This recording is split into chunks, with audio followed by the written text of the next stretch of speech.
Welcome to the real nitty gritty, where baby boomers share stories, wisdom, and a few laughs along the way.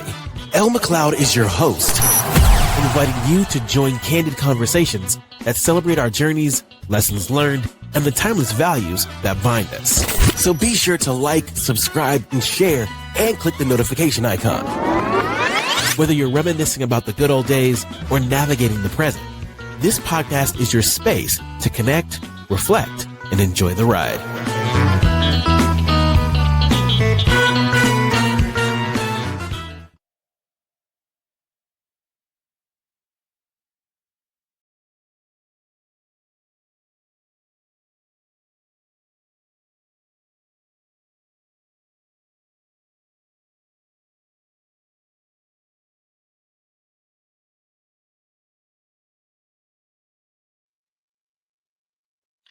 Hello, friends.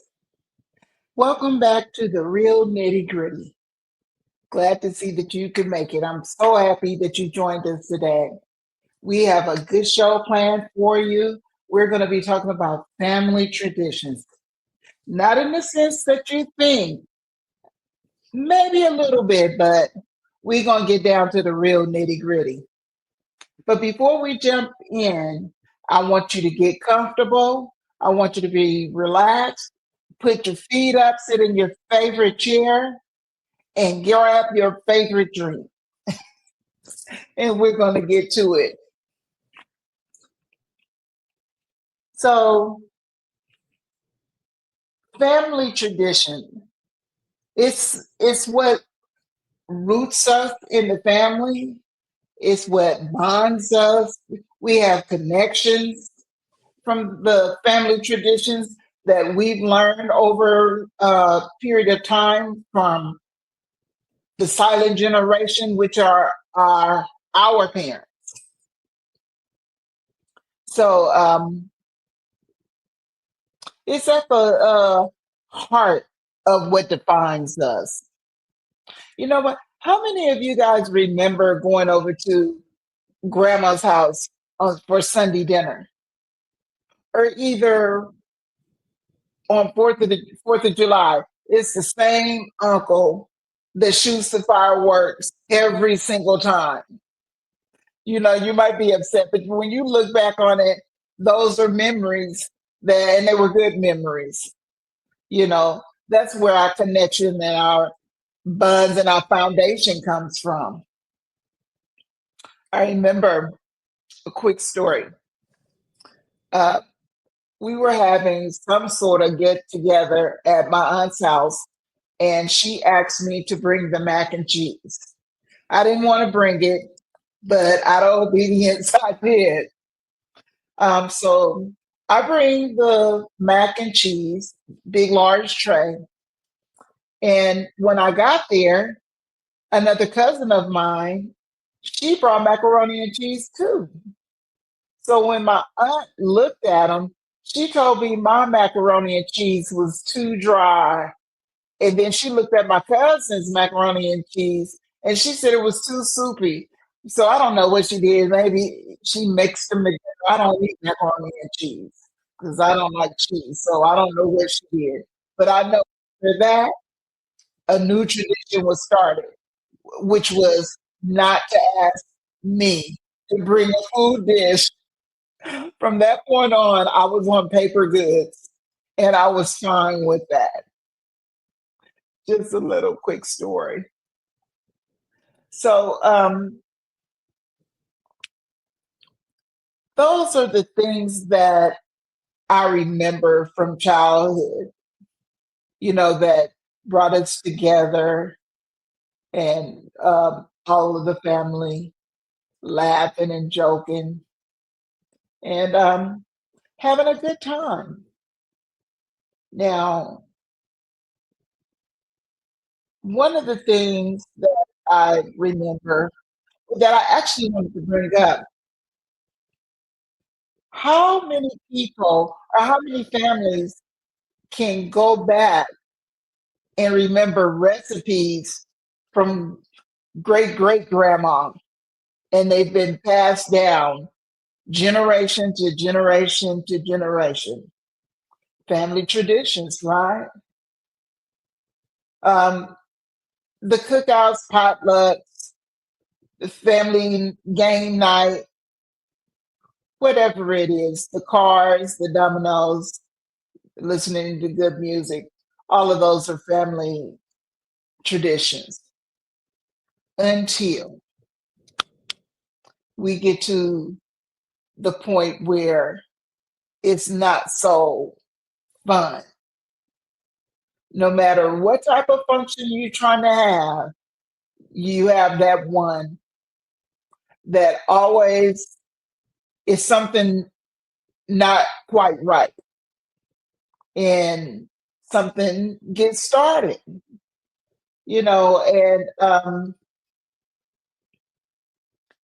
you just got to tiptoe around that person because you want everything to be nice and you don't want, any mess. But sometimes it pops off.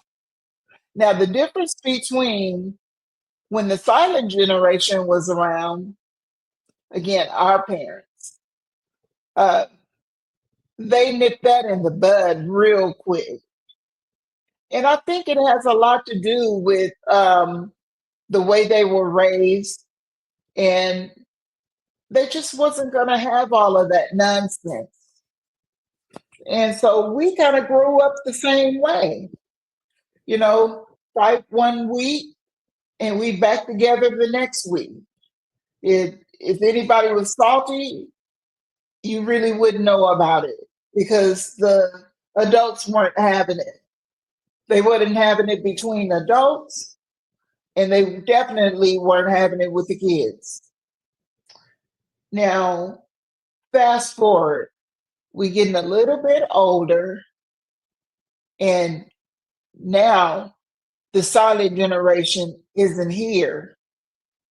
So now it's the baby boomers, kind of like a changing of the guard, and we're in charge. And I think that's where the problem starts with us. Doggone baby boomers. I don't know. I think it might be how we were raised. And, our parents were kind of strict to the point. Well, I know with my parents, I used to mumble all the time. When I have kids, I'm not going to do this. And when I have kids, I'm not going to treat them like that. I'm going to do this and I'm going to do that. So there goes the problem. If it's not broke, don't fix it. Okay, our Gen X kids, they didn't experience any of the things we did, like the get together and coming together for the potlucks and the family and everything. And I really partly blame the baby boomers because we didn't encourage that. Like we didn't have no choice. We were getting together on the weekends, every weekend. But the baby boomers got grown and we left those family traditions along the wayside. Some of us did.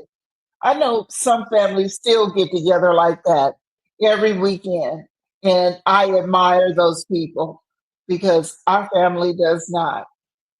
And it's sad.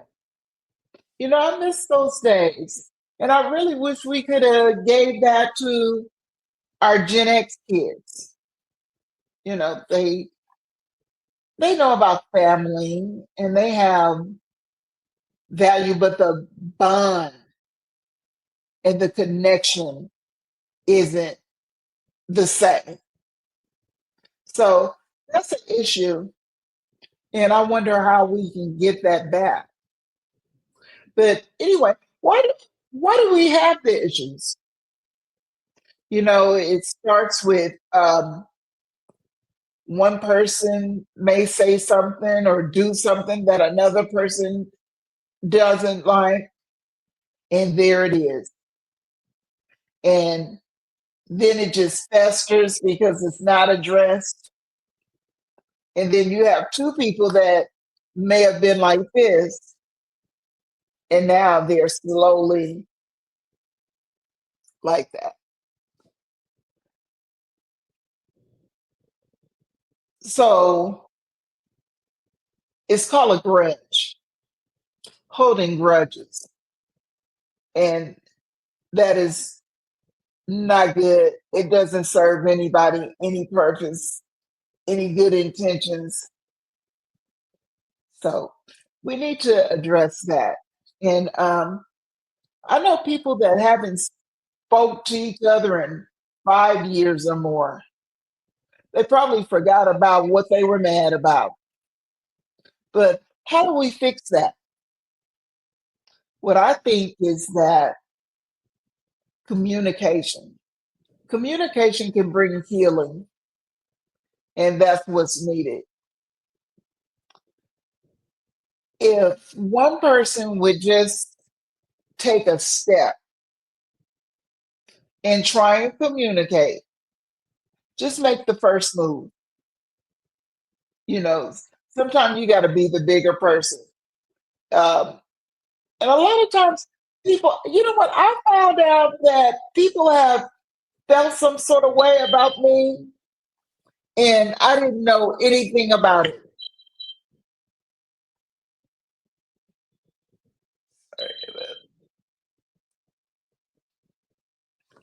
And I didn't know anything about it. So, what good is it was if somebody mad at you and you don't even know?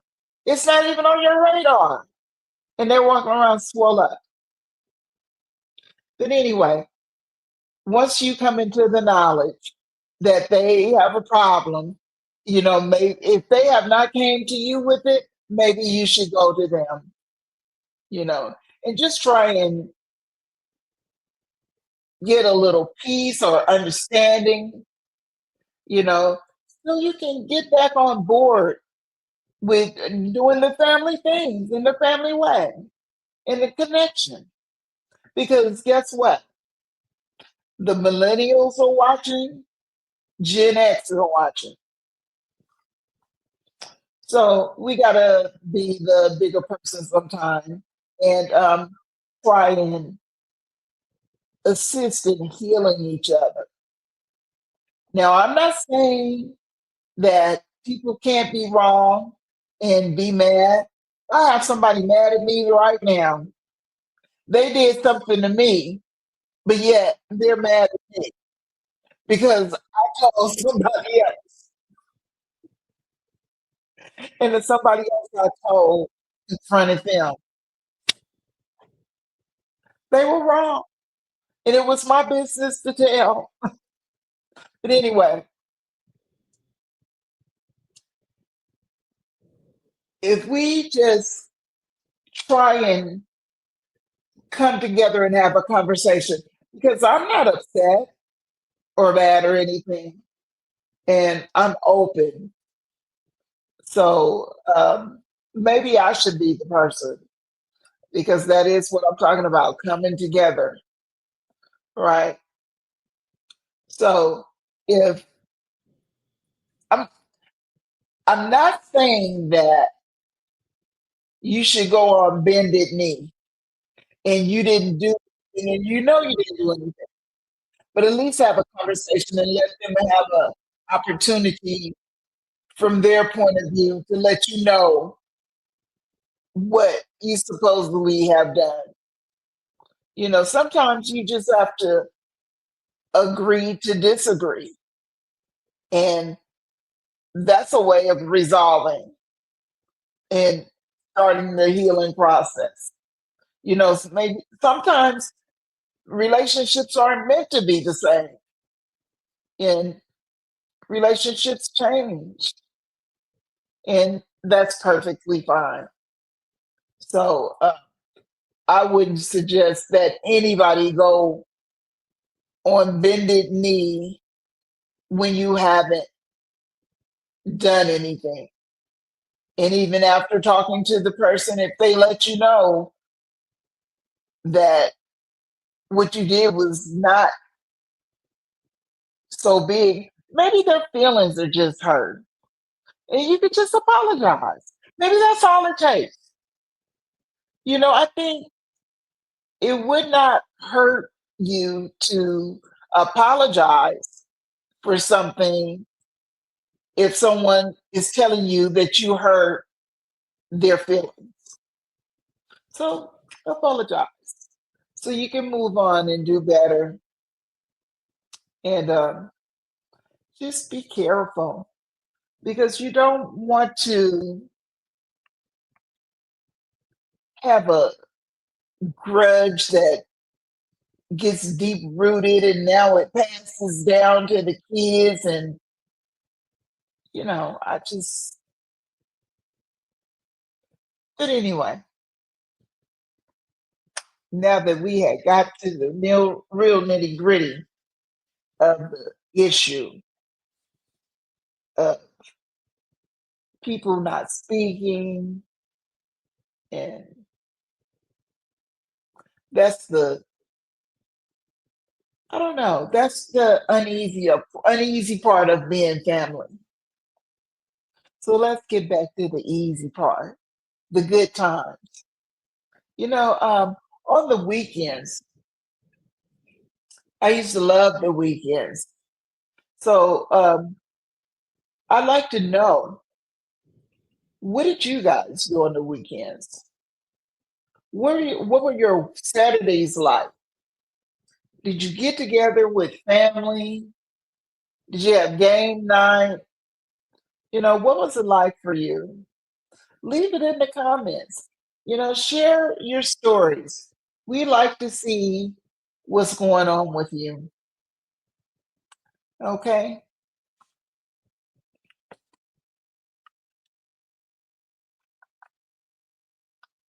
Now, a lot of the traditions that we grew up with, they have changed over time.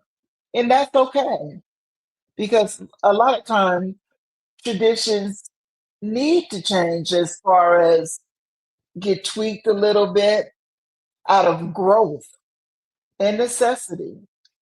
And that's okay.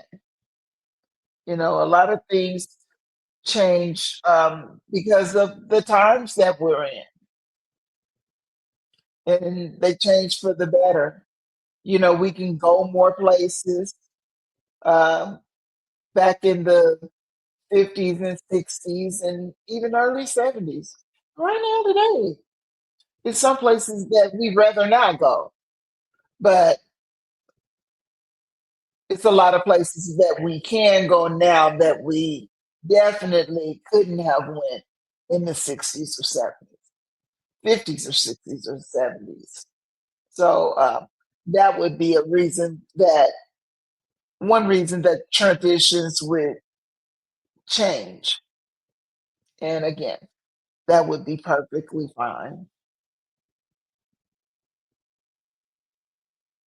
So, what kind of things that you would change if you had to change a family tradition to make things better um, for the next generation? Seeing how they missed out, some of them missed out on how we grew up. You know, Leave it in the comments, share it with us. We'd like to know.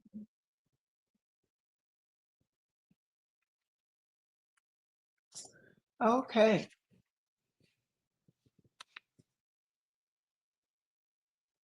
A lot of times we have our grandparents, great grandparents, they have family traditions where they pass down trinkets from generation to generation to generation. And I don't know how many movies I've seen where the guy proposes to the girl and he says, "This was my grandmother's ring." Do they still do that? I don't know. But I think that's a good tradition to have. Well, you know what? The necklace that I wear, this one, this was my mom's pendant. And my mom passed away, and now I wear it. I never take it off.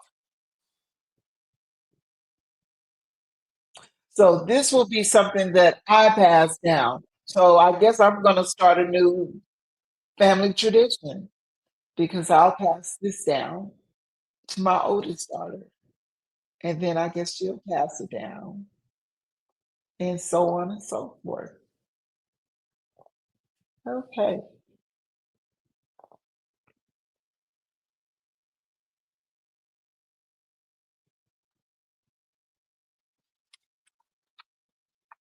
So we're just about ready to wrap up on this family tradition.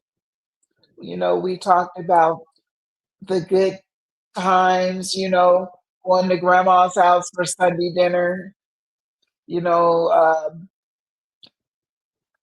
getting together on holidays, and the things that gave us our foundation and bonded us together as family and gave us connections. And we also talked about conflicts and resolution and healing from the conflicts. So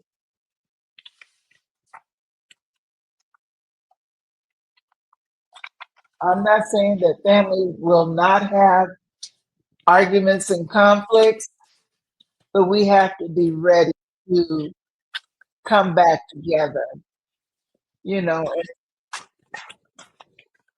settle things for the good of the family, because everybody needs their family at some point or another. And then you never know who you might be.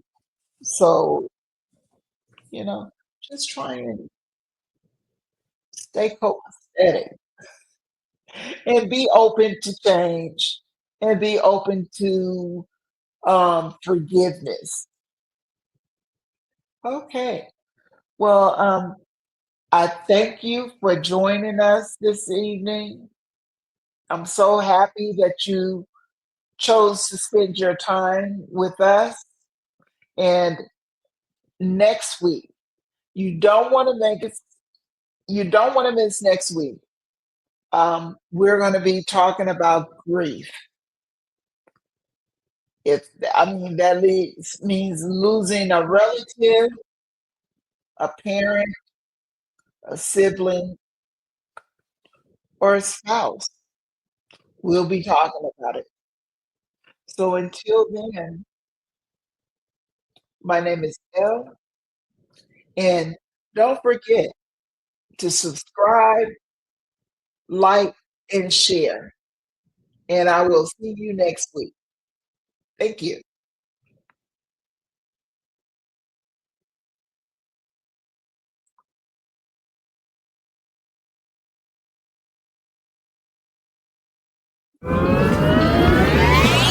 Thank you for tuning in to The Real Nitty Gritty. If today's episode resonated with you, please subscribe, leave a review, and share it with fellow boomers who appreciate a good story and meaningful conversation. Stay connected with us on Instagram, Facebook, Twitter, and LinkedIn. Remember, every story adds a stitch to the rich tapestry of our generation. Until next time, keep sharing, keep laughing, and keep living the real nitty gritty.